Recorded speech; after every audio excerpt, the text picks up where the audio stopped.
ልብሴን በዚህ መልኩ ቀይር ያለው እንግዲህ ዶክተር ዝያለሁ የዶክተር ናሆምን ቦታ አልወስድ ነው እሱን ደግሞ በኔ ቦታ እንግዲህ ጋዜጠኛ አደርገዋለሁ ማለት ነው። አልወለደችም ነው እንጂ ኢቭን አልወለዱም አይደለም ተርሚኖሎጂው ራሱ የምንጠቀመውና እዚህ ክፍል ነው እንቁላል ተለቅሞ ከወንድ ዘር ፈሳሽ ጋር ተገናኝቶ ጽንስ እንዲመሰርት የሚደረገው። ለምሳሌ በ37 ወይ በ38 ብታገባ አንድ አመት ሙሉ መጠበቅ የለባትም። ሁለቱም ቱቦ በኦፕሬሽን ከወጣ የወንድ ልጅ ዘር ፈሳሽ በማህፀን በኩል አልፎ የተዘጋጀች እንቁላል የሚያገኝበት እቺ መንገድ አትኖርም ማለት ነው።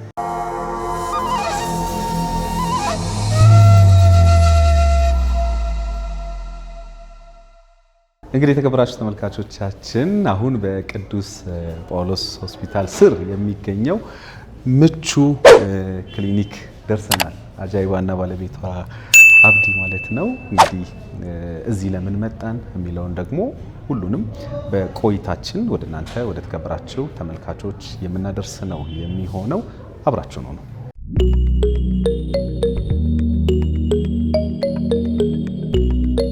በጣም አመሰግናለሁ በቅድሚያ ስለተገናኘን። እንግዲህ በመላው ዓለም ይሄን ለሚከታተሉ ተመልካቾቻችን ራስሽን አስተዋውቂልኝ፣ ተቋምሽን ራስሽን አስተዋውቂልኝ እስቲ። እሺ እኔ በሙያ የማህፀን ሐኪም ነኝ። ስሜ መሰረት አንሳ ይባላል። ከዛ በሰብ ስፔሻሊቲ ደረጃ ደግሞ የመካንነትና የስነ ተዋልዶ ሰብ ስፔሻሊስት ሐኪም ነኝ።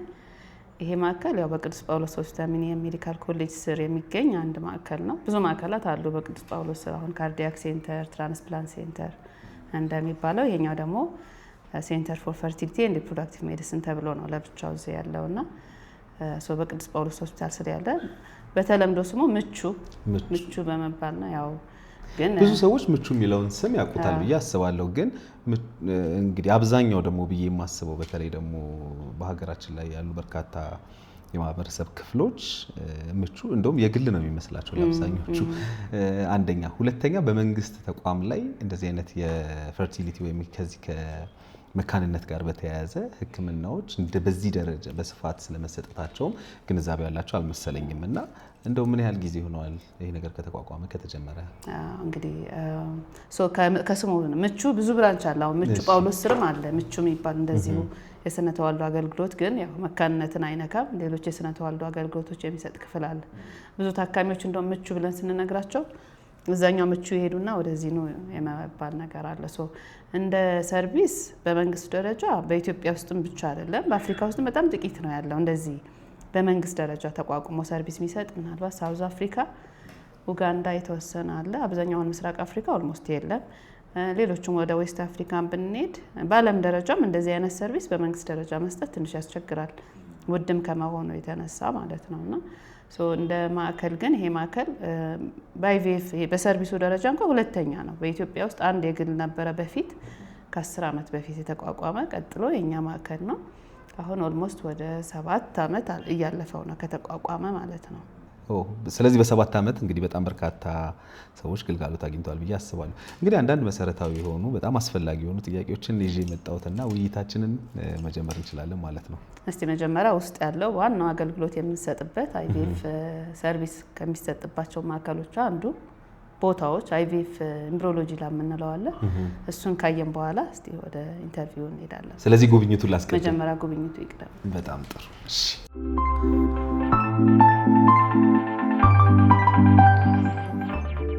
ጤና ይስጥልኝ ዶክተር ነው። እንኳን በሰላም መጣ። እንኳን ደህና ቆይ። ሐኪም ቤት እንኳን በሰላም መጣ አይባልም በጣም ቤታችን ይመስላል። ቀጥለን እናያለን ብዙ ፓርቶች። በጣም ደስ ይለኛል። በጣም ነው የማመሰግነው። እሺ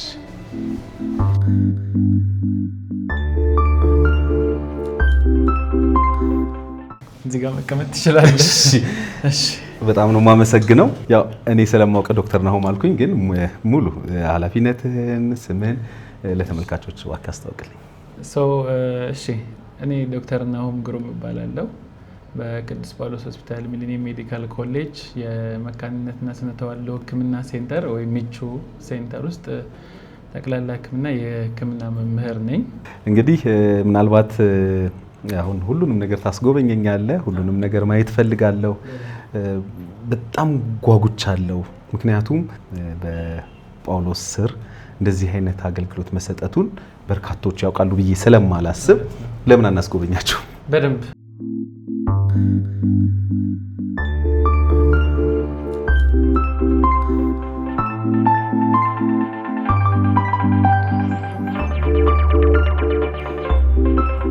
እንደው እንዳጋጣሚ ሆኖ ዶክተር ናሆም ያው እኛም ዛሬ የሚመጣበት ዋናው ጉዳይ አንድ ከባለ ታሪካችን ጋር በተያያዘ ነው ከአጃይባ ጋር እና እንግዲህ እንዳለኝ መረጃ እሷም እንደተነገራት መረጃ የማህፀን ቱቦ የለም። ይሄ ነው የማህፀን ቱቦ። የማህፀን ቱቦ ማለት ይሄኛው ነው።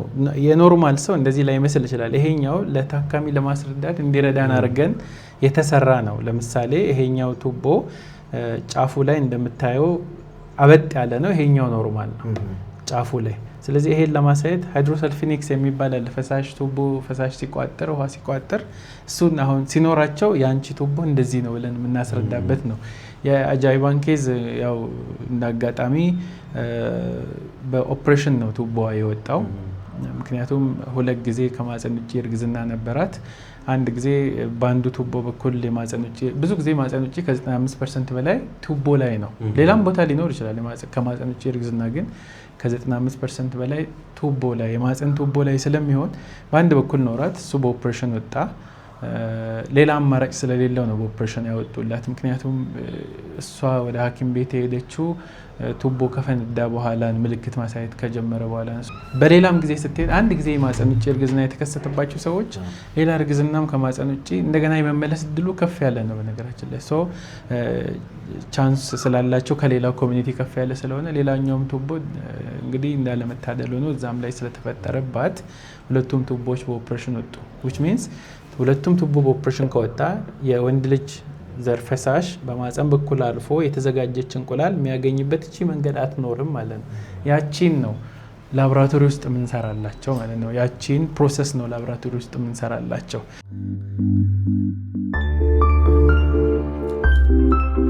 ሰፊ ነው ተቋማችሁ? አዎ በጣም ሰፊ ነው። አሁን ያለንበት ደግሞ ኢምብሪዮሎጂ ላብ ይባላል። ቅድም ስናወራቸው የነበሩ ነገሮችን በሙሉ የሚፈጸሙት እዚህ ላብራቶሪ ውስጥ ነው። እንደምታየው ሪስትሪክትድ ኤሪያ ነው። ብዙ ሰው መግባት አይችልም፣ አይፈቀድም። ብዙ ፕሮሰሶችን የምንሰራበት እዚህ ላብራቶሪ ውስጥ ነው። ያው በአሻራ ነው የሚከፈተው። እጅግ ዘመናዊ ነው። ዘመናዊ ነው። በአሻራ ነው የሚከፈተው። ካረሳኝ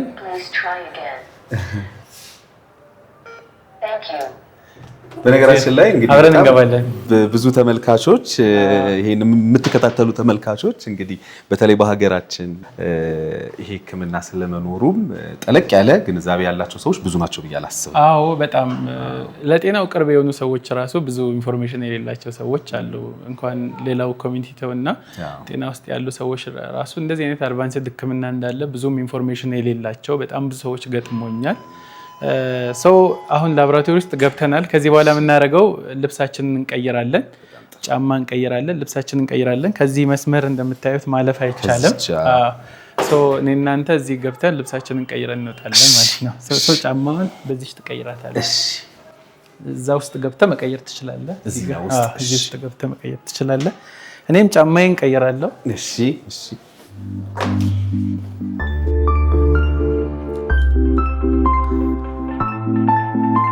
እንግዲህ ተመልካቾቻችን ልብሴን በዚህ መልኩ ቀይር ያለው እንግዲህ ዶክተር መስያለሁ። የዶክተር ናሆምን ቦታ ልወስድ ነው። እሱን ደግሞ በእኔ ቦታ እንግዲህ ጋዜጠኛ አደርገዋለሁ ማለት ነው። ለማንኛውም ተከታተሉ፣ ገብተን እናያለን። ይሄ አንድሮሎጂ ላብ ይባላል። አንድሮሎጂ ላብ ማለት የወንድ ልጅ ዘር ፈሳሽ የሚዘጋጅበት ቦታ ነው ላቦራቶሪው። እኔ ያው የአንድሮሎጂ ባለሙያ ስላልሆንኩኝ ይሄ ክፍል በእነሱ አሻራ ብቻ ነው የሚከፈተው። እንግዲህ እንዳልከኝ ይሄ የወንድ ልጅ የዘር ፈሳሽ የሚቀመጥበት የሚዘጋጅበት ክፍል ነው። አንድሮሎጂ ላብ ይባላል። ይሄኛው የወንድ ልጅ ዘር ፈሳሽ ወይ በሕክምናው በሌላም ስንጠራ ስፐርም የምንለው ስፐርም የሚዘጋጅበት ክፍል ነው። ለተለያየ ነገር የወንድ ልጅ ስፐርም ልንፈልግ እንችላለን። ለምርመራ ለሕክምና ልንፈልግ እንችላለን። እሱ የሚዘጋጅበት ክፍል ነው። የሚዘጋጅበት ማለት ምንድን ነው? የሚዘጋጅበት ማለት የሕክምናው ለምሳሌ የምንሰጣቸው ሕክምናዎች አሉ። IUI የሚባል አለ፣ IVF የሚባል ሕክምና አለ። ለእንደዚህ አይነት ሕክምናዎች ዝግጅት መጀመሪያ የሚደረግበት፣ ከዛ ውጭ ደግሞ ምርመራ ራሱ የሚደረግበት ክፍል ማለት የወንድ ልጅ ዘር ፈሳሽ ለአንድ ወንድ መውለድ ይችላል አይችልም የሚለውን ፕሮባቢሊቲውን በደንብ ለማየት የወንድ ዘር ፈሳሹ ይመረመራል። ብዛቱ ይመረመራል፣ እንቅስቃሴው ይመረመራል። ስለዚህ ያለውን ነው ማለት ወንዱ ልጅ መጥቶ የዘር ፈሳሹን ሰጥቶ ነው ምርመራው የሚካሄደው እንጂ የሚመረት የዘር ፈሳሽ የለም። በሌላሽ የሚመረት የለም። ከፔሸንቶቻችን የመጣውን ዘር ፈሳሽ ፕሪፔር የምናደርግበት ክፍል ነው እንጂ ከዚህ የሚመረት የለም። ስለዚህ የዚህ ባለሙያዎች እዚህ መጥተው በእነሱ የእጅ አሻራ ብቻ ነው የሚከፈተው። ይሄኛው በእነሱ ብቻ ነው የሚከፈተው። የእነሱ ፕሮሰስ የሚያደርጉበት ክፍል ነው ይሄኛው ክፍል አንድሮሎጂ ላብ ማለት። የአይቪኤፍ ላቦራቶሪያችን ይሄ ነው። በአይቪኤፍ ላቦራቶሪያችን ውስጥ 2 ክፍሎች አሉ። ፕሮሲጀር የምንሰራበት የተለያየ ፕሮሲጀር የምንሰራበት ክፍሎች አሉ። አንዱ ይሄኛው ክፍል ነው። ቀጥሎ ያለው ዋናው ክፍል ይሄኛው ነው። ሌላኛው ክፍል ይሄ ማለት ዋናው የአይቪኤፍ ዋና ላቡ ሳይሆን ለአይቪኤፍ ግብዓት የሆኑ ነገሮችን የምናደርግባቸው፣ ለምሳሌ እንቁላል የሚለቀምበት፣ የተዘጋጀ ጽንስ የሚመለስበት፣ ሌሎችም ፕሮሲጀሮች ቀለል ያሉ፣ ለምሳሌ አንዳንድ ወንዶች የዘር ፈሳሽ በኖርማል መንገድ ከሌላቸው በኦፕሬሽን እንወስዳለን እና TSA የሚባል ኦፕሬሽን አለ። ትንሽ ደቂቃ የሚፈጅ እሱ የሚደረግበት ክፍል ነው። ገብተን ማየት እንችላለን።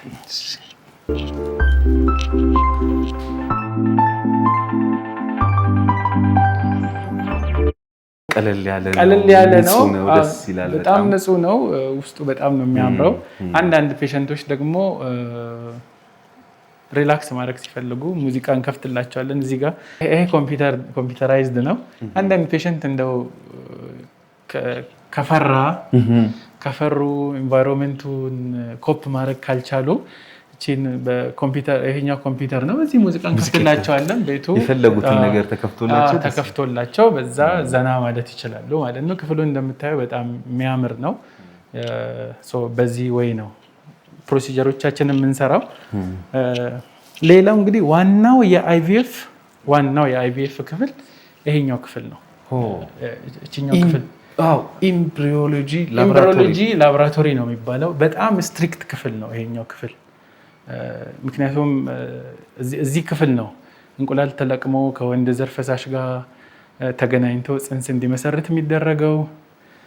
እዚህ ክፍል ነው የተዘጋጀ ጽንስ እንዲመለስ ፕሪፔር የሚደረገው። ሁሉም የአይቪኤፍ ስራዎች በሙሉ የሚሰሩት እዚህኛው ኤምብሪዮሎጂ ክፍል ውስጥ ነው። ኤምብሪዮሎጂ ላብ ማለት ይሄ ነው። እንደምታዩት በጣም ትላልቅ ኮምፒውተሮች ያሉበት ክፍል ነው። ያው መግባት ስለማይፈቀድልን ነው። ለዛ እኮ ነው እንደዚህ ያልኩት። ካሜራማኖቻችን ተጠግታችሁ እንደዚህ ማየት ትችላላችሁ። እንደምታዩት እዚህ ጋር ብዙ ስትራክቸሮች አሉ። እዚህ ሴንተር ውስጥ እንዲህ ማየት ትችላላችሁ። ብዙ ኮምፒውተሮች አሉ። የአይቪኤፍ ሁሉም ከ90% ስራዎች የሚሰሩት እዚህ ክፍል ውስጥ ነው፣ እዚህ ውስጥ ነው የሚሰሩት። በነገራችን ላይ ዶክተር በጣም የእውነት ነው የምነግር፣ በጣም ነው ደስ ያለኝ። ምክንያቱም እንደዚህ አይነት ህክምናዎችን በሀገራችን በመንግስት ተቋም ላይ መሰጠቱ እኔ በቃ ዘርፈ ብዙ ጥቅም አለው እንደ ሀገር ብዬ አስባለሁ። በደንብ ፕራውድ ያደርጋል። ደግሞ ጥሩ ነገር ነው ያነሳው። ምክንያቱም በዓለም አቀፍ ደረጃ አይቪኤፍ በፐብሊክ ኢንስቲትዩሽን ላይ ብዙም የሚሰጥ አይደለም። የመንግስት ተቋማት ባደጉትም ሀገራት ብዙም አይሰጡም አይቪኤፍን።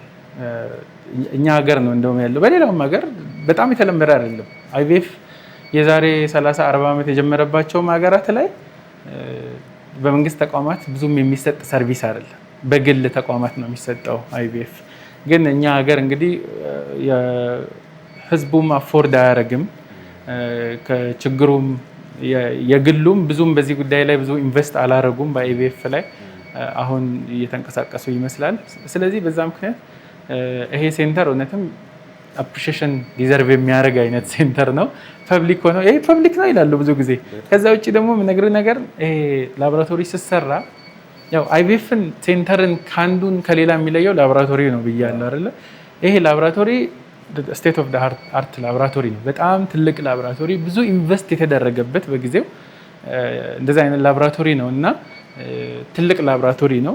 አንዳንድ ሀገራት ላይ ራሱ ወይ ከሌላ ሀገር ራሱ ሌላ ኤክስፔሪየንስ ያላቸው ሰዎች ሲመጡ ይሄን ሴታፑን ላቦራቶሪውን ሲያዩት እንዴ እንደዚህ ነው እንዴ ይላሉ ብዙ ጊዜ እና ይሄ ላቦራቶሪ እንዳልከው በጣም ትልቅ ላቦራቶሪ ነው። ያው ሴታፑ እንግዲህ ደስ የሚል ነው። በጣም የሚያስፈራ ነገር የለውም። በጣም ደስ ነው። ሴንሰር አለ በሩ ለዛ ነው ጠጋን። ሌሎችም ስራዎች እዚህ ክፍል ነው በማይክሮስኮፕ የምታያቸው አብዛኛው ነገር እዚህ ክፍል ነው የሚሰራው ማለት ነው። ያው ዲቴይሉን በጣም ረጅም ሊሆን ይችላል። አንዷን ብቻ ኤክስፕሌን ማድረግ የሚሰራበትን ብዙ ሰዓት ነው የሚፈጀው። ሕክምናዎች እዚህ ጋር ነው እንቁላልና የሴት እንቁላልና የወንድ ዘር ፈሳሽ ተገናኝተው ጽንስ የሚፈጥረው ጽንሱ ተቀምጦ ወደዚህ ወልብቶ ከዛ በኋላ ወደዚህ ወደ እናቲቷ የሚመለሰው። አንዳንድ ጊዜ ደግሞ ሊቆይም ይችላል። ጽንስ ሊቆይ ይችላል ማለት በነገራችን ላይ ጽንስ በጣም እንደሚቆይ ታውቃለህ። ላቦራቶሪ ውስጥ ለምሳሌ 10-12 ዓመት ሊቆይ እንደሚችል በዓለም አቀፍ ደረጃ ከዛም በላይ ያሉ ሪከርዶች 20 ዓመት 30 ዓመት የቆየ ጽንስ አለ። እስኪ ለምሳሌ አይቪኤፍ ለአንዲት እናት ከተሰራ ብዙ እንቁላል ከተለቀመላት ከወንድ ከባለቤቷ ዘር ፈሳሽ ጋር ተገናኝቶ ብዙ ጽንስ ከፈጠረ ለምሳሌ 8 ጽንስ ፈጠረ እንበል። እሺ በእኛም ሴንተር በዓለም አቀፍም ስታንዳርድ ብዙ ጊዜ በአንድ ጊዜ 2 ጽንስ ነው ወደ ማህፀን የሚመለሰው። ስለዚህ 2ቱ ጽንስ ወደ ማህፀኗ ተመልሶ ፈጣሪ ረድተዋት ካረገዘች ያቺ እናት ካረገዘች ከዛ በኋላ ልጁ ያድጋል አይደል? ወደ ውስጥ ያድጋል፣ ትወልዳለች። ከወለደች በኋላ ደግሞ የተወሰነ እረፍት ማድረግ አለባት። 2 ዓመት አካባቢ ታርፋለች። ስለዚህ እኛ ጋር 6 ጽንስ ይቀራታል ማለት ነው። 2 አይደል የመለስንላት መጀመሪያ 6 ይቀራታል ማለት ነው። በሚቀጥለው ስትመጣ ከ2 ዓመት በኋላ ስትመጣ ከተቀመጡ ጽንሶች እንደገና ይመለስላታል። ስለዚህ እዛው በነበረበት ነው የሚቆየው። ፍሪዝ ይደረጋል። ፍሪዚንግ ምንም አይሆንም። ፍሪዝ ይደረጋል፣ ይመለስላታል። እንደዛ ነው የሚሆነው። ጽንስ ብቻ ሳይሆን እንቁላልም ይቀመጣል። ምናልባት ያንግ የሆኑ ተመልካቾች ያዩን ከሆነ እኛ ሀገር እንኳን ብዙም ኮመን አይደለም፣ ግን በውጭው ዓለም ለምሳሌ በወጣትነት እድሜያቸው እንቁላላቸውን ያስቀምጣሉ ሴቶች። እንቁላላቸውን ላቦራቶሪ ውስጥ ያስቀምጡና ወደፊት ትልቅ ከሆኑ በኋላ ወይ አግብተው ከዛ በኋላ የባለቤታቸውን ዘር ፈሳሽ አምጥተው ከእንቁላሉ ጋር አገናኝተው ጽንስ ወደ ማህፀናቸው ተመልሰው ያረግዛሉ። አንዳንዶቹ ደግሞ ጽንስ ያስቀምጣሉ። አንዳንድ ሴሌብሪቲዎች አሉ በውጭው ራሱ ሚስቱ እንዳረገዘች ሳይታወቅ አንድ ቀን ኢንስታግራም ላይ ወጥቶ እግዚአብሔር ይመስገን የወንድ ልጅ አባት ሆኛለሁ ምናምን የሚሉ እሱ ደግሞ በሶሮጌሲ ነው የተቀመጠ ጽንሳቸውን ዜና እንሰማለን። እሱ ደግሞ በሶሮጌሲ በሚባል ነው የባለቤቷን የራሳቸውን ጽንስ ማለት ከሷ እንቁላልና ከባለቤቷ ዘር ፈሳሽ የተገኘውን ጽንስ ላቦራቶሪ ውስጥ ይመሰረትና ከዛ በኋላ ያ ጽንስ የሌላ ሴት ማህፀን ይከራዩና ያቺ አርግዛ ትወልዳለች። ይሄ ኦልዌይስ ለፋንሲ ነገር ብቻ የሚደረግ አይደለም። ለምሳሌ ማህፀኗ ከጥቅም ውጭ ሊሆን ይችላል። እኛ ሀገር በጣም ኮመን አሻርማን ሲንድሮም የሚባል አለ። በሕክምና ብዙ ሰዎች እኛ ጋር እየተሻላቸው ነው።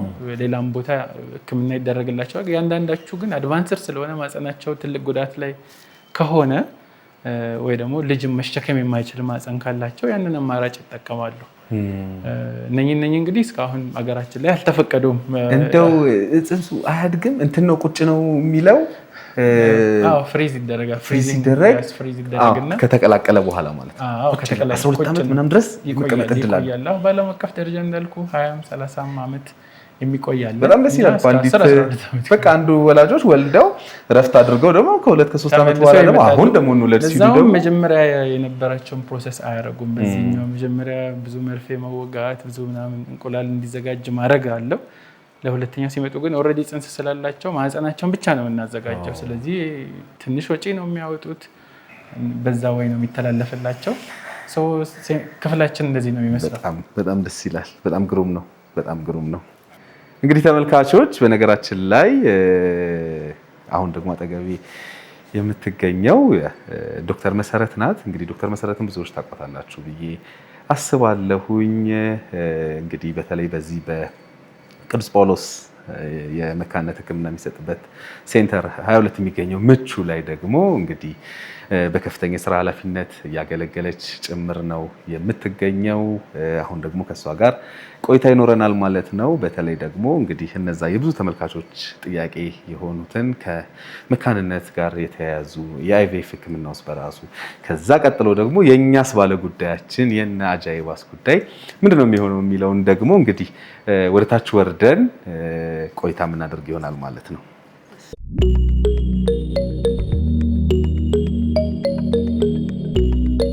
በጣም የሚገርም ነው። እኔ ኮራው።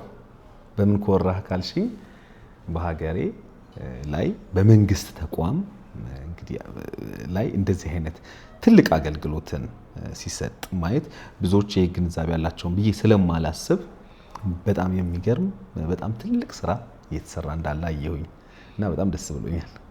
እናመሰግናለን። ያው እውነት የሚያኮራ ነገር ነው።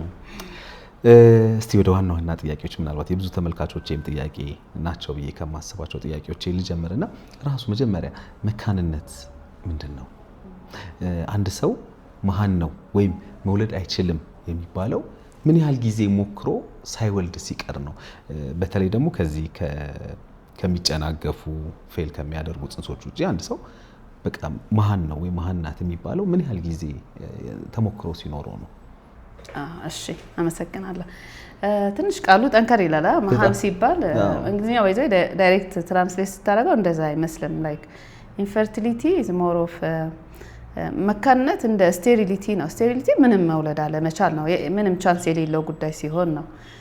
እኛ አማንኛው ጠንከር ያለገዋል እንጂ መካንነት ያው የሚታከም ችግር ስለሆነ አይ ቲንክ ሌላ ተመሳሳይ ወርድ በኖረው ላለው አማርኛ ላይ ግን ያው ያ ነው ያለው ነገር። ግን ጥንዶች ወይ እርግዝና እምቢ አላቸው የሚባለው መቼ ነው በሚል ብንተካው፣ ምክንያቱም አብዛኞቹ ችግሮች ስለሚታለፉ ማለት ነው። መካንነት አይገልጻቸውም አብዛኞቹ ችግሮች። መቼ ነው ወይም ደግሞ ኢንፈርቲሊቲ የሚለው በእንግሊዝኛው መቼ ነው ተከሰተ ተብሎ ባለሙያ ጋር መሄድ ያለባቸው የሚለው ነው። ጥንዶች ናቸው ኦብቪየስሊ የጥንዶች ጉዳይ ነው። ጥንዶች ለአንድ ዓመት ያህል እርግዝና ፈልገው እየሞከሩ ምንም አይነት መከላከያ ሳይወስዱ በቂ ግንኙነት አሁን ነው ተራርቆ የሚኖር ሰው በአመት 3-4 ብቻ የሚገናኝ ሰው ከሆነ ስቲል አስቸጋሪ ሊሆን ይችላል። ስለዚህ በቂ ግንኙነት የሚባለው በሳምንት ከ2 እስከ 3 ግንኙነት እያደረጉ እርግዝና የመፈጠር እድሉ ሰፊ ይሆናል ያኔ ማለት ነው። ምንም አይነት መከላከያ ሳይወስዱ በአንድ ዓመት ጊዜ ውስጥ ምንም አይነት እርግዝና መፈጠር ካልቻለ መካንነት ይባላል። ያ ምንም እርግዝና ሳይኖራቸውም ሊሆን ይችላል። አንዳንዴ አሁን ፕራይመሪ እንለዋለን ከዚህ በፊት ምንም አይነት እርግዝና ኖሮ ሳያቅ ሲቀር፣ አንዳንዴ ደግሞ ወልደው ውርጃ አጋጥሟቸው ከማህፀን ውጭ እርግዝና አጋጥሟቸው እንደገና ሲሞክሩ እምቢ ሊላቸው ይችላል። እንደዛ ሲሆን ደግሞ ሰከንደሪ ኢንፈርቲሊቲ እንለዋለን። ዞሮ ዞሮ አንድ ዓመት ነው የሚባለው። ግን አንድ ዓመት ማይጠበቅባቸው ደግሞ ሁኔታዎች አሉ። አሁን ሁሉም ጥንዶች አንድ ዓመት መጠበቅ አይኖርባቸውም። ሌላ የሚያስታውቅ ነገር አለ ከዛ በፊት እድሜ፣ ለምሳሌ የሴት ልጅ እድሜ ከ35 በላይ ከሆነ ለምሳሌ በ37 ወይ በ38 ብታገባ አንድ ዓመት ሙሉ መጠበቅ የለባትም። ሜቢ 6 ወር ነው የሚመከረው። ፔሪየድ የሚዛባባት ከሆነ ብዙ አሉ። በወንድ በኩልም እንደዚህ የታወቀ ህመም ለምሳሌ ለመካንነት አጋላጭ የሆኑ ሪስኮች ካሏቸው፣ ግንኙነት ላይ ችግር ካለ፣ በሴት በኩል ደግሞ እድሜና የወር አበባ መዛባት ካለ፣ ወይም ደግሞ ከዚህ በፊት ሌላ ትዳር ላይ ቆይተው ልጅም ቢብሏቸው አሁን ለምሳሌ ሌላ አዲስ ትዳር መስርተው ከሆነ አሁን እንደገና አንድ ዓመት መጠበቅ አይጠበቅባቸውም። እነዚህ የሆነ አመላካች ነገሮች ስላሉ በዚህ ጊዜ 6 ወር ሞክሮ ወደ ባለሙያ መሄድ ይመከራል ማለት ነው። በጣም ግሩም። እንግዲህ አሁን ደግሞ በደንብ ማወቅ የምፈልገው እኔም ተመልካቾችም የአይቪኤፍ ሕክምና የሚባለው ምክንያቱም እንግዲህ በቀጥታ ከኛ ባለ ታሪክ ጋርም ስለሚያያዝ በመጀመሪያ ደረጃ ራሱ የአይቪኤፍ ሕክምና ቅድም ጉብኝት ላይም እንግዲህ ያየሁት አንድም እዚህ ትልቅ እንትን ውስጥ ያየሁት አንድ ነገርም ያ ነው። ዶክተር ናሆም አይቪኤፍ የሚለውን ነገር ሲገልጸው ነበር እና አይቪኤፍ ምንድን ነው? የአይቪኤፍ ሕክምና ምንድን ነው? እሺ ምናልባት አንድ ነገር እዚህ ጋር ልናገር። መካንነት ችግር ሲሆን ሁሉም መፍትሄው አይቪኤፍ አይደለም። በጣም ከቀላል ነው የሚጀምረው ህክምናው። አንዳንዴ በጣም በቫይታሚን ብቻ ታክሞ የሚያረግዙ ሰዎች አሉ። ላይፍ ስታይል ቼንጅ አድቫይስ ተደርገው ኤክሰርሳይዝ፣ ዌት ሎስ፣ አመጋገባቸውን አስተካክለው ራሱ የሚያረግዙ ሰዎች አሉ። ከዛ ደግሞ በታች የሆነ ኦልሞስት በወር ውስጥ ወደ 67 ታካሚዎቻችን የሚሆኑት ታካሚዎች የሚያገኙት የህክምና አይነት አለ። አዩዋ የሚባል ቀለል ያለ ኦልሞስት ከተፈጥሮ ትንሽ ከፍ ያለ ህክምና አለ። አይቪኤፍ ማለት ኦልሞስት የመጨረሻው የህክምና ደረጃ ማለት ነውና አይቪኤፍ ማለት እንግዲህ ጠቅላላ ሲደረግ ያው በተፈጥሮ የወንድና የሴት ፍሬዎች አሉ። የወንድ ስፐርም የሴት እንቁላል እንላለን። እነዛ ውስጥ ተገናኝተው በሴቷ ማህፀን ቱቦ ፋሎፒያን ቲዩብ በምንለው ክፍል ውስጥ ነው ተገናኝተው ጽንስ ከፈጠረ በኋላ ወደ ማህፀን የሚሄደው። ያን ሂደት መሄድ ያልቻለበት ምክንያት ኖሮ ቱቦ ዝግ ሆኖ ሊሆን ይችላል በሴቷ በኩል። በወንድ በኩል ለምሳሌ በጣም ከባድ የሆነ የስፐርም ቁጥር ችግር፣ የስፐርም እንቅስቃሴ ችግር፣ አንዳንዴ ደግሞ ስፐርም ተመርቶ ቦታ ላይ ግን ወጥቶ ወደ ሴቷ ብልት መግባት የማይችልባቸው በኢንፌክሽን ምክንያት መዘጋት፣ የዘር ፈሳሽ መተላለፊያው ፈሳሽ አይደለም አክቹዋሊ ስፐርሙ መውጫውን የሚዘጋ ችግር ሲሆን ያኔ ምንድነው ስፐርሙና እንቁላሉን ወስዶ ማገናኘት፣ ከዛ መጠበቅ፣ ጽንስ ሲፈጥር ወደ ሴቷ ማህፀን መመለስ ነው። ይሄ በጣም ጠቅለል ሲደረግ ነው። ተፈጥሮ ውስጥ መገናኘት ያልቻሉትን ሁለቱ ፍሬዎች ውጪ ማገናኘት ነው። ኢንቪትሮ ማለት ያው እንግዲህ በውጭ በኩል ማገናኘት ነው። ኢንቪቮ ውስጥ አይደለም፣ ኢንቪትሮ ነው ውጭ ነውና የሁለቱንም ፍሬ ወስዶ ውጭ አገናኝቶ ልክ ተፈጥሮን በሚመስል ኢንቫይሮንመንት ፈሳሽ አለ የሚያድጉበት፣ አሁን ስፐርሙና እንቁላሉ ተገናኝቶ የሚያድጉበት ኢንቫይሮንመንት ላይ ኢንኩቤተር የምንለው አለ። በጣም ሙቀቱ ምኑ የተመጠነ አሁን ቅድም ስትቀርጹ አይታችሁታል። ብዙ ኢንኩቤተሮች አሉ እዛ ውስጥ ጽንስ እስከሚፈጥር ተጠብቆ። አንዳንዴ ደግሞ ስፐርሙ በተፈጥሮ ሄዶ ራሱ ከእንቁላሉ ጋር መገናኘት ላይ ይችላል። እሱ ሲሆን ደግሞ ኢክሲ ይባላል። በማይክሮስኮፕ እያዩ ባለሙያዎቻችን በማይክሮስኮፕ ስር እንግዲህ ማይክሮስኮፒክ ናቸው ሁለቱም ፍሬዎች እያዩ ያገናኙታል። ስፐርሙን ቀጥታ ወደ እንቁላል ወክተው ጽንስ እስከሚፈጥር ይጠብቁትና ያ ጽንስ ወይ በ3ኛ ቀን ወይ በ5ኛ ቀን ይመለሳል። ይሄ በጣም ጠቅለል ሲደረግ አይቪኤፍ ማለት ይሄ ነው። ስለዚህ እንግዲህ አሁን ምናልባት ወደ ባለ ታሪክ ልምጣና እንግዲህ አጃይባ ምናልባት በርካታ ተመልካቾች ታሪኳን ተከታትላቸዋል። ከዛ ቀጥሎ ደግሞ ከባለቤቷ ጋር የነበረን ቆይታ እንደተከታተላችሁት ነው። እንግዲህ ምናልባት ዶክተር ትንሽ ነገር ስለሷ ብነግርሽ የማርገዙ ኤክስፒሪየንሱ ነበራት። ከዚህ በፊት ጸንሳ ነበር፣ በተለይ በተጋቡ ኤርሊ ስቴጅ ላይ ጸንሳ ነበር። ከዛ በኋላ ግን መጸነሴን ሳላውቅ የወሊድ መከላከያ ተወጋሁኝ ነው እንግዲህ የሷ ግምት፣ የሷ የነገረችን ታሪክ ማለት ነው። በዛ ምክንያት እንግዲህ ከቆይታ በኋላ እንግዲህ ወር አበባ መጥቶ ምናምን ፌል አደረገ። ከዛ ድጋሚም እንደዚህ የመጸነስ እድሉ መጣ፣ አሁንም ከማጸን ውጭ ሆነ። በመጨረሻ ግን ከአንድም 2 ጊዜ የማጸን ትቦ እንደወጣ የሷ ምክንያቱም ለሷ ለእናቲቱ አደጋ ስለሆነ የጸነሰችበት አጸናንስ ከማጸን ውጭ በመሆኑ እንደወጣ ነው እንግዲህ ያላት ማስረጃ አለኝ ብላ የምትናገረ ነገር። ስለዚህ የመጨረሻው ውሳኔ የሆነው ምንድነው? ብዙ አይቪኤፍ ብታገኝ ግን እቺ እናት የአይቪኤፍ ሕክምናውን ብታገኝ ልጅ ወልዶ የመሳም እድሏ የተሳካ ነው የሚል ነው ያላት ጠቅላላ ነገርና ምን ያህል ነው እንደው የአይቪኤፍ ሕክምናው ስኬቱ አጠቃላይ ነገሩን የምትነግሪኝ? እሺ አይቪኤፍ እንደማለክ አጃይባንም ቢሆን ሌላውም ታካሚ ቢሆን መረዳት ያለበት ነገር 100% አይደለም ሕክምናው። ስንጀምርም እኛ ስናማክራቸው የምንላቸው እዚህ ጋር ቁጭ ብለን መሞከር እንችላለን አንችልም። መሞከር ከምን አንፃር? ከፋይናንሻል ኦፍ ኮርስ ትንሽ ውድ ሕክምና ነው። ከዛ ደግሞ የሴቷ እንቁላል በቂ ነው ወይ ለዚህ ሕክምና ለመሞከር ያስችላል ወይ? የወንዱ የዘር ፍሬ አለ ወይ የለም ወይ? አንዳንዴ ቶታሊ ማይገኝበት ሁኔታ ሲኖር ያው ኦፍ ኮርስ ምንም መሞከር ማንችልበት ጊዜ ይኖራል። ሌላ በጣም ወጣ ያሉ አማራጮች ነው የምንሰጣቸው። እንደ አጃይባ አሁን እንደነገርከኝ ከሆነ ቱቦቹ ከወጡ ያለን አማራጭ አይቪኤፍ ነው። ከአይቪኤፍ በታች የሆነ ሕክምና አንሰጣትም። አጠቃላይ አይቪኤፍ የመሳካት እድሉ 100% አይደለም። በጣም ተሳካ ሲባል በጣም ያደገው አገሮችን በራስ እንግዲህ ሌላ አሁን እዚህ ጋር ኢሹ ማናረገው ልገሳ የሚባል ነገር አለ። ስለሱ አናወራም። በራስ የዘር ፍሬ ሲሞከር 60% በጣም ሄደ ከተባለ 70% ሊሆን ይችላል። እንደ ማከል አሁን እኔ በቁጥር ደረጃ ብትለኝ ፕራክቲካሊ በጣም ብዙ ጥንዶች ልጅ አግኝተዋል። አንድም አይደለም አንዴ ወልደውም ለሁለተኛ ጊዜ እርጉዝ የሆኑ አሉ፣ ለሁለተኛም ዙር የወለዱ አሉ። በቁጥር ደረጃ እንግዲህ አሁን ከ2 ዓመት በፊት የነበረን ዳታ ወደ 5000 ጥንዶች IVF የሚባለውን የህክምና ሰርቪስ አግኝተዋል። ሶ በመሳካት ደረጃ እንግዲህ መሳካት የቱ ጋር ነው ደርሶ መውለድ አለ። እኛ የምናጠናው በብዛት ምን ያህሎቹ እርጉዝ ሆኖ እስከሚለው ነው። ምክንያቱም ያው መሳካት ማለት እርጉዝ መሆን ብቻ አይደለም። አንዳንዴ እርግዝና ተከስቶም የሆነ ቦታ ፌል ሊያደርግ ይችላል፣ ውርጃ ሊኖር ይችላል፣ ጽንስ ውስጥ ሊጠፋ ይችላል። እሱን ድረስ አላጠና ነው። ግን በማዕከላችን በየ3 ወሩ አሰስ እናደርጋለን። ምን ያህል ሰክሰስፉል ነው ከሰራንላቸው ጥንዶች ምን ያህሎቹ እርግዝና ተከሰተ የሚለው አቬሬጅ 50% ነው። 100 ሰው ብናክም 50ዎቹ ፖዚቲቭ ይሆናሉ ነው። ያ ማለት 50 ይሳካለታል፣ 50 አይሳካለትም ነው። ከዛ ደግሞ ሌሎች ፋክተሮች አሉ የሚወስኑት። ለምሳሌ እድሜ፣ የሴት እድሜ ትንሽ ከፍ ሲል፣ የእንቁላል ጥራት ሲቀንስ፣ አንዳንዴ ያለ እድሜም አለ። የእንቁላል መቀነስ የሚባለው ነገር እንግዲህ በሌላ ጊዜ አድሬስ ታደርጉታላችሁ ብዬ አስባለሁ። ያለ እድሜ እንቁላል መጠን መቀነስ የምንለው ነገር አለ።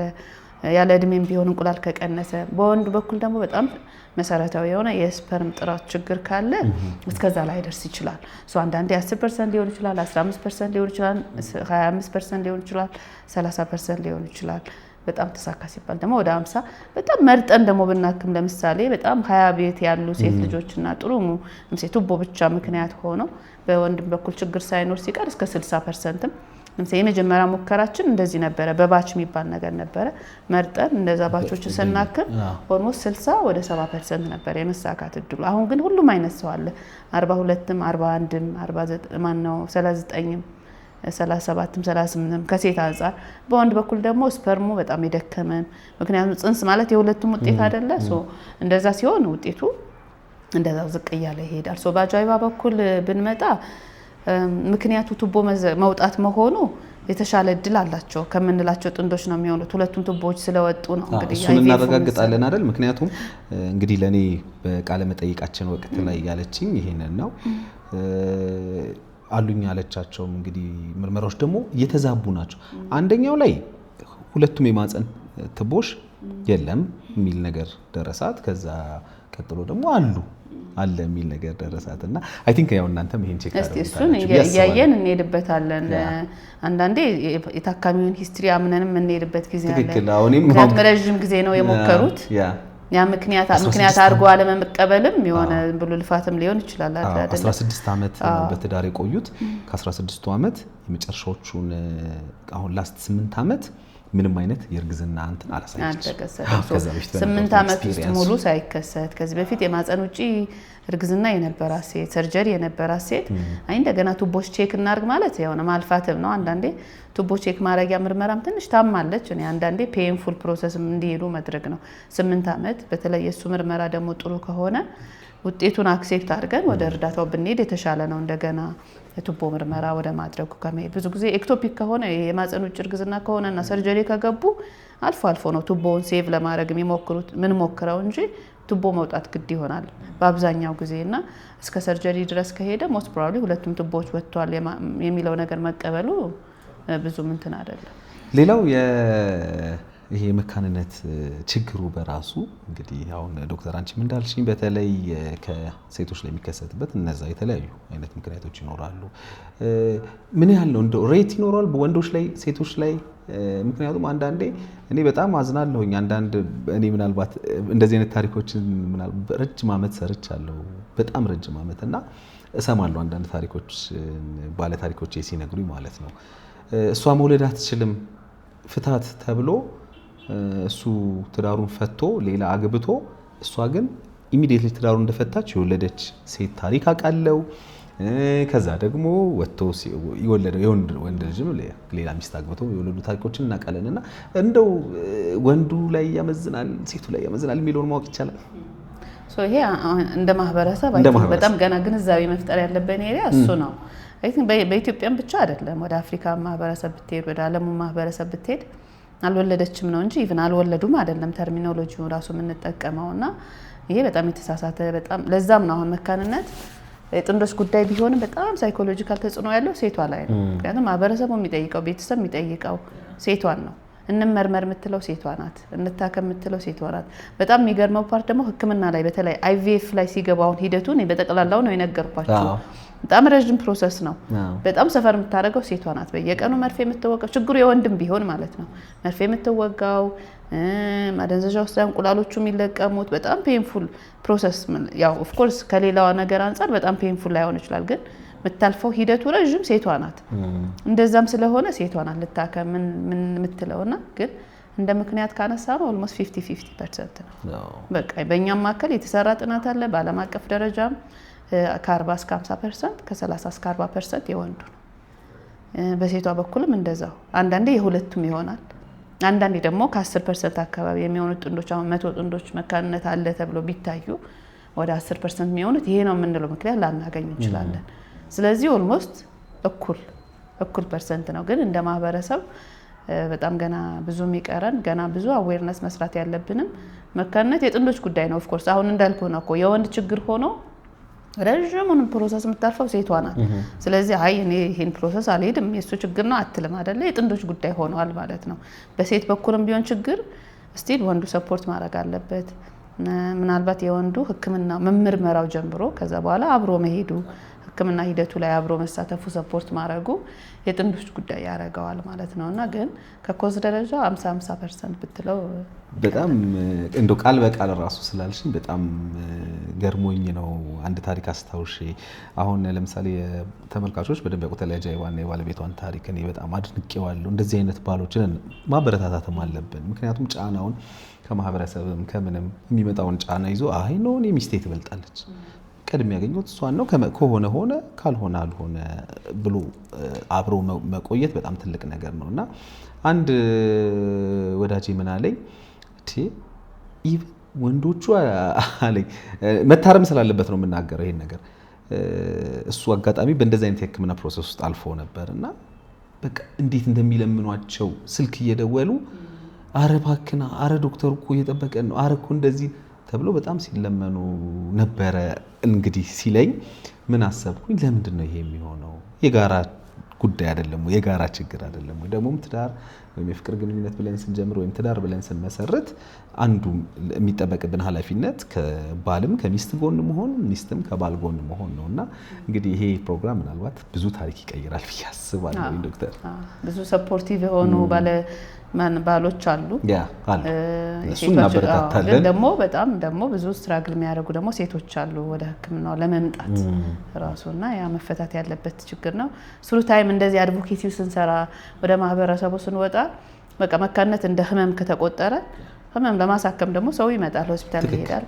አሁን እንደ እርግማንም እንደ ታቡ የሆነ የማይነገር ነገር ማርጎ ስለሚያስበውም ይመስለኛል ሰው እንደዚህ ሰፖርት ተደራርጎ ወደ ህክምና ማዕከል መሄዱን የሚፈራው እንጂ ስሩ ታይም አሁን ሌላ ዌስተርን ብትሄድ በእርግጠኝነት አብረው ነው የሚሄዱት ጥንዶቹ የገሌ ጉዳይ አይባልምና እኛም እንደ ማህበረሰብ ያው ገና ጅማሬ ላይ ስለሆነን ለውጥ ይመጣል ብዬ ተስፋ አደርጋለሁ። እንግዲህ ዛሬ ያው ስመጣ ብቻዬን አልመጣሁም። አጃይዋንም ባለቤቷንም ይዘናቸው ነው የመጣነው። አይ ቲንክ እሱም የሚያደርገው ነገር አለ መስለኛል አይደለ? አዎ ምርመራ አለ። ስለዚህ ምንድነው የምታደርጉልን? እንግዲህ ለነዚህ ጥንዶችስ እንግዲህ ባለፈውም አይ ቲንክ የሷን የተወሰነውን ነገር አይተሽዋል አንቺም እና እንደው እንደ ተቋም ቅዱስ ጳውሎስ ሜዲካል ሆስፒታል በተለይ ምቹ ደግሞ የመካንነት ህክምና የስነ ተዋልዶ ህክምና ምንድነው የሚያደርግላት የሚለውን ብትነግሪኝም ደስ ይለኛል። በዚህ አጋጣሚ ያው ምቹ ያለው ስታፍ የብዙ ፔሸንት ፔን የብዙ ታካሚ ፔን የሚረዳ ሰው ነው። ምክንያቱም ብዙ አይተናል። ብዙዎቹን አሁን አብዛኛው ታካሚ እንደ ቤቱ ነው ሲመላለስ ብዙ ሰው ያው ኦፍ ኮርስ የተወሰነ ወጣ ያለ ነገር ሊኖር ይችላል፣ ግን እንረዳቸዋለን። ማንኛውም ታካሚ ወደዚህ ሲመጣ ያው ምን ያህል የማህበረሰብ ጫና ተቋቁሞ እንደመጣም ስለምናቀው እንረዳቸዋለን። ከመረዳት ነው የሚጀምረው። አሁን የጃይባ ታሪክ ደግሞ እናንተ በደም ስለነገራችሁን ብዙ ነው፣ ረጅም ዓመት ነው የጠበቁት፣ ሰፖርት ተደራርገው የቆዩት። ከምርመራው ነው የምንጀምር ነው። ምርመራውን ስንጨርስ ደግሞ ቅድመ ህክምና ላይ ፎከስ እናደርጋለን። አንዳንዴ መሳካት እድሉን የሚያሻሽሉ ነገሮች አሉ። አሁን እዚህ ቤት ውስጥ የሚሰጠው ከአይቪኤፍ ውጪ አሁን በካሜራ የታገዙ የማፀን ምርመራዎችና ህክምናዎች አሉ። ኢንዶስኮፒክ፣ ሂስተሮስኮፒ፣ ላፓራስኮፒ የምንላቸው ነገሮች አሉ። አስፈላጊ ከሆነ ለሷ ሂስተሮስኮፒ መስራት ሊኖርብን ይችላል። በካሜራ ታግዞ የማህፀን የውስጠኛው ክፍል ጥሩ ነው ወይ ጽንስ ለመቀበል ይችላል ወይ ከዛ በኋላ ቅድመ ህክምና ቫይታሚኖች መስጠት እንደዚህ ነው። ወደ ዋና ህክምና ሲመጡ እኔ እንግዲህ ያጃይባን ብቻ ሳይሆን እንደማንኛውም ምናልባት በዚህም ፕሮግራም በሌላ ማጋጣሚ ይሄ ህክምና የሚሞክሩ ጥንዶች ይሄ ህክምና የአንድ ቀን ወይም የአንድ ሙከራ ሂደት አይደለም። እኛም ፕራክቲካሊ ያየናቸው አሉ እዚህ ቤት ለምሳሌ 3 የሞከሩ በ3 የተሳካላቸው አንድ በጣም በቃ ሪከርድ እንትን ያለችው 5 የሞከረች አለችና በ5ኛው የተሳካላት አለች። ሶ ዘ ኦንሊ ቲንግ ሚይዘን ፋይናንሻል ነገሩ ነው። ከዛ ደግሞ የእንቁላል አለመኖር ካለ ወይም ደግሞ ስፐርም ምንም ቶታሊ ማግኘት ማንችል ካልሆነ በስተቀር አይ አንዴ ሞክረሻል አልተሳካልሽም በቃ አይሳካም አይደለም። ብዙ ጥንዶች በሁለተኛ ዙር የሚሳካላቸው አሉ። ሶ አሁን ያጃይባ የምናረገው አቅም ከቻለ ጊዜ ከፈቀደልን እንግዲህ ባንዴ ሊሳካላት ይችላል። ሂደቱ የሚሆነው ምርመራውን ስንጨርስ ወደ አይቪኤፍ የሚባለው ሂደት ነው የምትሄደው። እኛ እንደ ማዕከል ምንድነው የምናደርግላት ለምሳሌ ስትመጣ ስትታይ በፕራይቬት ዊንግ በሚባለው ነበር የታየችው። ማዕከላችን 2 አይነት ሰርቪሶች አሉት የመንግስት ታካሚና የግል ታካሚ ተብሎ ትንሽ የሰርቪስ የሚከፍሉበት ሶስቱን እንዲቀርላት ወደ መንግስት አዙረን ግን ደግሞ በአንድ በቋሚ ባለሙያ ክትትል እንዲደረግላት እናረጋለን። አንዳንድ መድኃኒቶች በእኛም ይቀርባሉ አንዳንዶች ደግሞ በግል ፋርማሲዎች ነው የሚቀርቡት። አንዳንድ የግል ፋርማሲዎች ፕሮሚስ ያደርጉልናል እንደዚህ የተቸገረ ፔሸንት ሲኖር ምናምን ዲስካውንት አድርገን እንሰጣቸዋለን ይላሉ። በጣም የተቸገሩ ለምሳሌ አንድ ይሞክረው 2 ሲሞክሩ በ3ኛ ሲሞክሩ ዲስካውንት በደንብ ያደርጉላቸዋል። ያው መድኃኒቶቹ ውድ ስለሆኑ ሙሉ ለሙሉ በነፃ ስጡን አንድ ለምኛም ድፍረቱም አይኖረንም ግን የተወሰነ % ዲስካውንት እንዲያደርጉ እናናግርላታለን ነው የኛም ሐሳብ። ሆፕፉሊ ባንዴ ይሳካላታል ብለን ተስፋ እናረጋለን። ባንዴ ካልተሳካ ግን ደጋግሞ መሞከር የሚባል ነገር እንዳለን ትንሽ ጭንቅላቷ እሷም እያሳመነችው እንድትሄድ እናንተም እንደ ማህበረሰብ አይቪኤፍ አሁን ሌላ ሀገር ብታዩ በጣም ብዙ ጊዜ ነው this is my third trial እያሉ የሆነ ግሩፕ አላቸው የፔሸንት ሰፖርት ግሩፕ የሚባል ነገር አለ። ስለዚህ በአይቪኤፍ የወለዱ አይቪኤፍ እየሞከሩ ያሉ ግሩፕ አላቸውና ሰፖርት ይደራረጋሉ። ሶ እኔ ተሳካለኝ እኮ በ3ኛ ነው ያው እኛ እንደ ማህበረሰብ ወጥቶ የሚናገር የለም። እኛ አሁን የተሳካላቸው ወጣችሁ እንደዚህ ሚዲያ ተናገሩ ብትላቸው ያው ገና ስለሚቀረና ጥቂት 2 ታካሚዎች ናቸው እስካሁን ድረስ ኦፊሻሊ እንደዚህ ወጥተው በአይቪኤፍ አርግዤው ልጃለሁ ያሉት እንጂ ብዙ ሰዎች አሉ ግን ያው ይፈራሉ ያንን መናገርና እንደ ባለሙያ ልናገር እንችላለን ይሄንን መልእክት ማስተላለፍ ነው። ባንዴ ባይሳካ በሁለተኛው ሊሳካ ይችላል። አቅሙ ነው ይገባኛል። እንደ ማህበረሰብ አቅሙ ፈታኝ ነው። የህክምና ወጪ እንግዲህ እዚህ ቤት ማለት ትንሹ ወጪ የሚወጣበት ነው። ምክንያቱም መንግስት ሰብሲዳይዝ ያደርገዋል። የባለሙያ ክፍያ የለም የሌላ ነገር የቃዎች እንግዲህ ያ ሁሉ ቀያያቸው እንግዲህ በመንግስት ተገዝተው የቀረቡ ናቸው እንጂ በግል ቢቀርቡ በጣም ኢን ሚሊየንስ የሚያወጡ ስለሆኑ የግል ቤት ከሆነ ያን ኮምፐንሴት ማድረግ አለበት። ይሄ ሰብሲዳይዝ ስለሚደረግ የመድኃኒት ወጪ ነው የምታወጣው። የመድኃኒቱም ደግሞ ዲስካውንት አድርጉላት ብለን እንግዲህ ከተለያዩ ፋርማሲዎች ጋር ዲል እናረጋለን። በጣም እንግዲህ ትልቅ ነገር ነው ያደረጋችሁልን። በነገራችን ላይ በዚህ አጋጣሚ እንግዲህ ያው እነሱም ባለቤቷም አብዲም እሷም እንግዲህ አላህ ያለው ነው የሚሆነው ብሏል። እኔም ደጋግሜ የነገርኳቸው ነገር ቢኖር ይሄ ነው። ይሳካልም አይሳካልም የሚለውን አናውቅም። እንግዲህ ከሁላችን በየእምነታችን ከፈጣሪ ቀጥሎ እንግዲህ ምድር ላይ ባለው ሳይንሳዊ ነገር እስከ መጨረሻው ደረጃ መሄድ መጣር ጥሩ ነው። ስለዚህ ያንን ነው የሚያደርጉት እነሱም ይሄን ይረዳሉ ብዬ አስባለሁ። እናንተ ደግሞ ያደረጋችሁልን ነገር በጣም ትልቅ ነገር ነው። እንደው ግን ምን ያክል ሊሆን ይችላል?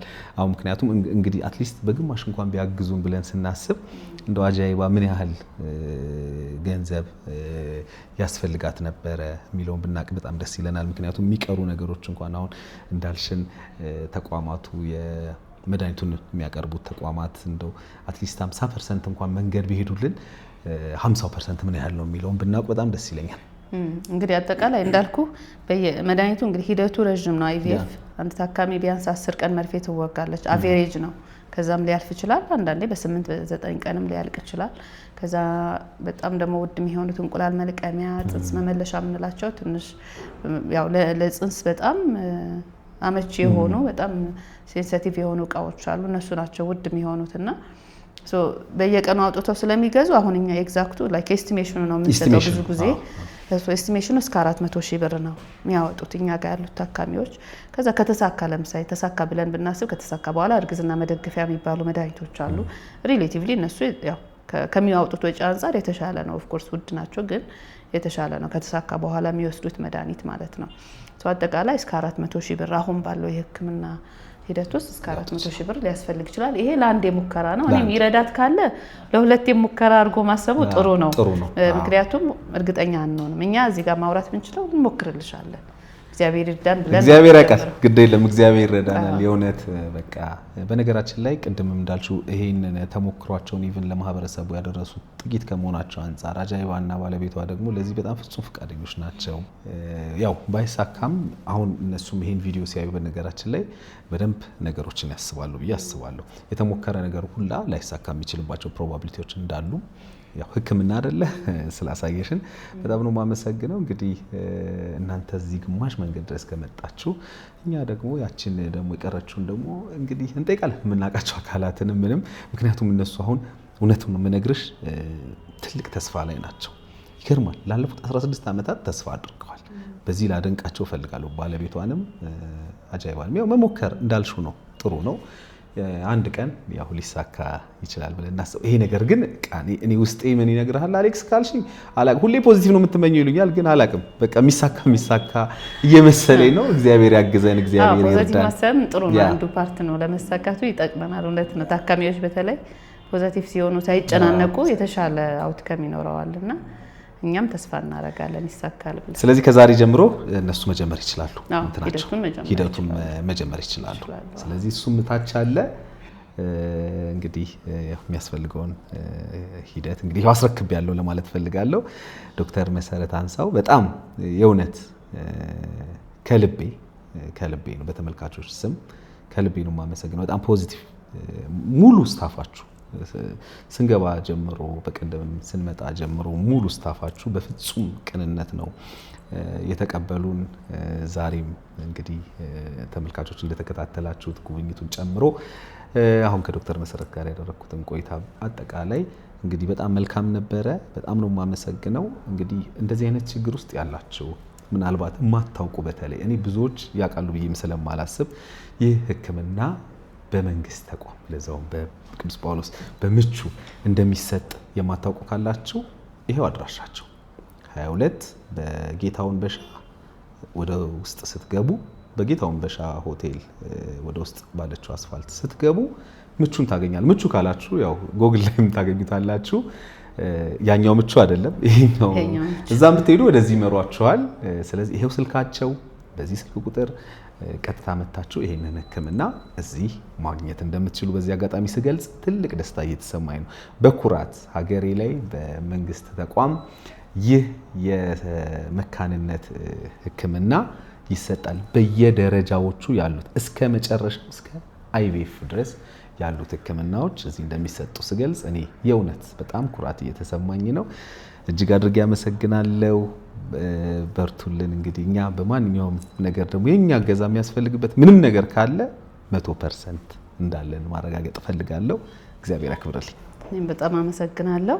ያው አዌርነስ ክሬት ማድረጉም አንዱ እርዳታ ነው ብዬ ነው የማስበው። ማህበረሰቡን ማንቃት፣ ህክምናው እንዳለ መንገር፣ በጊዜ እንዲመጡ በተለይ ደግሞ ጊዜ በጣም ወሳኝ ነው። እሱን ሜሴጅ ማስተላለፍ ፈልጋለሁ። አመሰግናለሁ። እንግዲህ የተከበራችሁ ተመልካቾች የዛሬ ቆይታችን ይሄንን ይመስላል። እንግዲህ ከዚህ በኋላ የምንገናኘው ያው እግዚአብሔር ረድቶን ይሄ ነገር እኔ እንደሚሳካ ምንም ጥርጥር የለኝም። ያው ይሄ እኔ እምነት ነው። ተሳክቶ እንግዲህ ከአጃይባና ከባለቤቷ ጋር በድጋሚ ከወራቶች በኋላ ሊሆን ይችላል ብዬ አስባለሁኝ። ተጀምሯል፣ ስራው ተጀምሯል። ጸልዩላችሁ፣ ሁላችሁም በየእምነታችሁ ጸልዩላችሁ። ይሄ ነገር ፍሬያማ እንዲሆን ይሄ ነገር እንዲሳካ ማለት ፈልጋለሁ። በዮሃ ሚዲያ የሚቀርብ ታሪክ ካላችሁና እኛን ማግኘት ከፈልጋችሁ ደውሉ። የመረጃ ክፍል ባለሙያዎች ሀሳባችሁን ተቀብለው ከኛ ጋር ያገናኟችኋል። እኔ አለምሰገድ ታደሰ ነኝ። መልካም ጊዜ